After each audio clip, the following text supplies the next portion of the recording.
When Jeff Comes Home, Chapter 9. The next day, Stevens drove Dad and me to the San Francisco County Jail where I was to try to pick out Ray out of a lineup. A mob of reporters and cameramen were milling around outside the front entrance to the jail as we passed by our own way to the private parking area. Once they realized who was in Stevens' Volvo, they rushed over, blocking the entrance to the lot, shouting questions and holding microphones out as if we were about to roll the windows down for them. A few cameramen pushed through, shoving their lenses right against the car's windows. The reporters followed, throwing out questions like darts. Jeff, are you happy to be home? Is your kidnapper inside? Did he molest you, Jeff? Jeff, how does it feel to be back?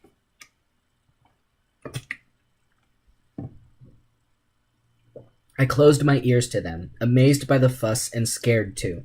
Dad reached back over the seat and patted my head roughly. Don't worry about them, he said. Don't worry about anything. The reporters fell back only slightly as Stevens pulled forward by inches. Can't you do something? Dad snarled, reaching between Stevens' arms to blast the horn.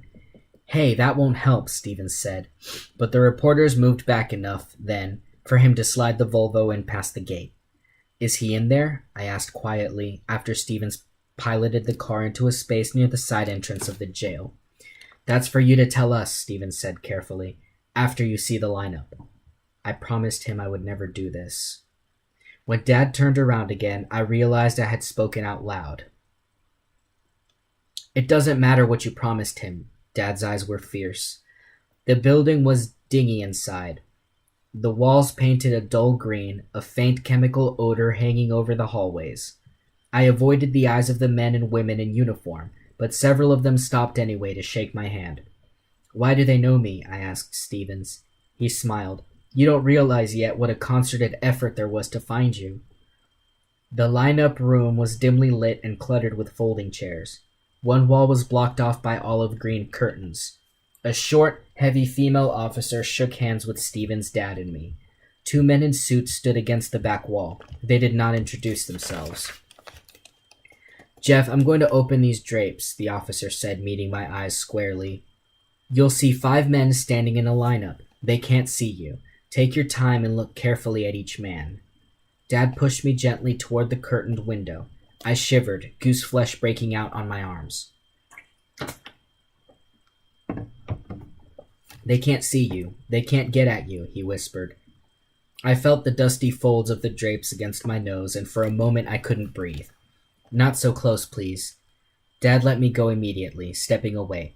No, I said, turning to him. I don't want to be that close to the window. Of course, Dad hesitated.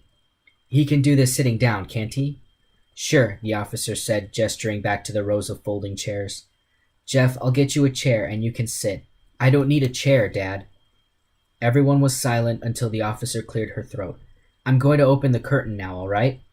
She pulled at some hidden cords. I did not look up.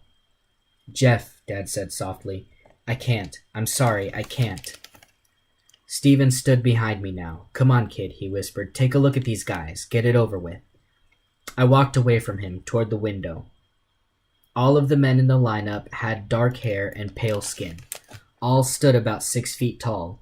The third man was clearly Ray, a different Ray than the one I had known, but Ray nonetheless. This Ray was clean-shaven and stood straight and proud and sported a military haircut like mine. To my horror, he was looking right at me. From a distance, I heard Dad say, Jesus Christ. I put my hands up to the glass and stared. Ray stared back at me boldly, and my focus narrowed down to his eyes. I turned to Stevens. She said he couldn't see me. I sounded calm, no indication of what was going on inside me. He can't, Stevens said. No one in that room can see in here. It's impossible. Those men are looking at their own reflections in the mirror. He can see me. He's looking at me now. Jeff, you have to say a number. Do you see the man who kidnapped you? The third one, from the left. That's Ray. Are you sure? I began to tremble uncontrollably. Yes. Fine, Stevens said briskly. Where's the bathroom? I managed to choke out, breaking for the door. It's down the hallway to your right, the officer called after me. I found the men's room with no trouble, but once I was there, I could do nothing. I tasted vomit at the back of my throat, caught in a lump, but it wouldn't move. Leaning back against the tile wall, I wrapped my arms around my stomach. The bathroom door opened and I straightened up quickly. It was Dad. "How are you feeling?"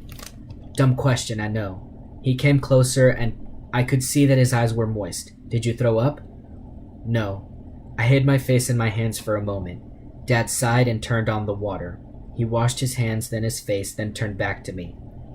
"Dave said the man you identified is Slate. If I had a gun, I'd kill him right now."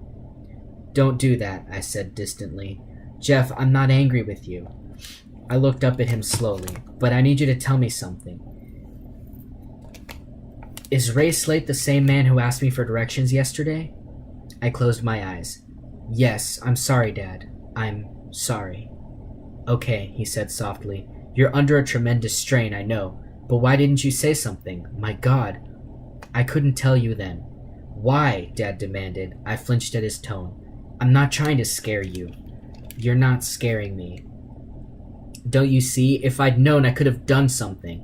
Why didn't you give me the chance to do right by you this time?" "Does it matter now? We're here. He's there." "Of course it matters," Dad snapped. "Why didn't you tell me it was him?" "I was scared, all right? I fumbled for the right word. "Ray is crazy." "I can be crazy too when it comes to defending my son," Dad said, his voice passionate. I looked away, embarrassed. "Can we go now?" Dad turned the water on again and moistened a paper towel. "Wash your face," he said, handing it to me. I obeyed him, feeling the thin, damp paper turning warm against my skin.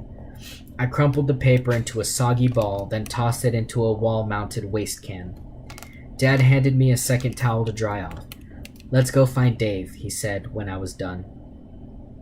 Stevens led us to an interview room that was small and icily air-conditioned.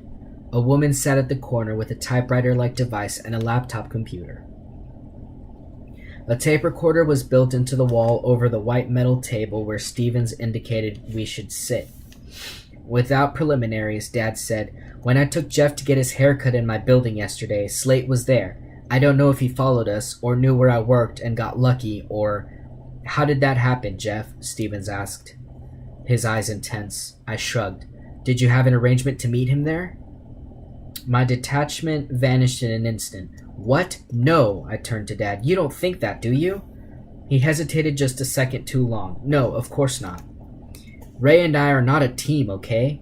I glared at Stevens. "How can you say that?" He didn't answer. "I wouldn't walk Dad into an ambush."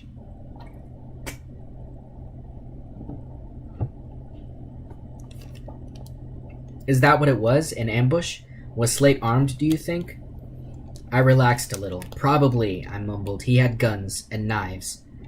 "Did he use them on you?" Stevens asked. "No," I flared at him. "I'm here, aren't I? I mean, did he threaten you with weapons?" I looked from Stevens to Dad to the young black stenographer, who looked away quickly when I met her eyes. "He held a knife on me when he forced me into his van," I said flatly. "This is when he kidnapped you?" I nodded. "Okay, tell us about it." I looked straight at Stevens, avoiding Dad's eyes. "This is all I'm going to say. I'll tell you how he kidnapped me. That's it." Stevens remained expressionless. I waited for his agreement. "Go on," he said finally. "Ray came up behind me," I said, "that day. I didn't hear him. He held a knife to my throat. He cut me a little." I was back in that hot afternoon, feeling moisture on my neck. The cut stinging as sweat mingled with blood. He walked me to his van, pushed me inside, and that was it. "What happened next? Where did he take you?" I shook my head. "He kidnapped me," I said. "That's a crime, isn't it?" "Yes, that's a crime," Stevens said. "So what more do you need? Ray kidnapped me. He kept me with him a long time, and he made sure I couldn't leave." I stopped flushing. "How did he make sure you couldn't leave?" Stevens' voice was quiet. "Did he abuse you? Did he physically abuse you?" I clenched my hands into fists, shaking my head over and over again. Finally, I answered him. "No, I told you no." "Jeff has a point," Dad said, clearing his throat. "You've got Slate cold on kidnapping. That's enough for now, isn't it? Come on, this has been one hell of a day." Stevens sighed. "Ken, he's got to—" "No," Dad said. "Not now. Let him alone."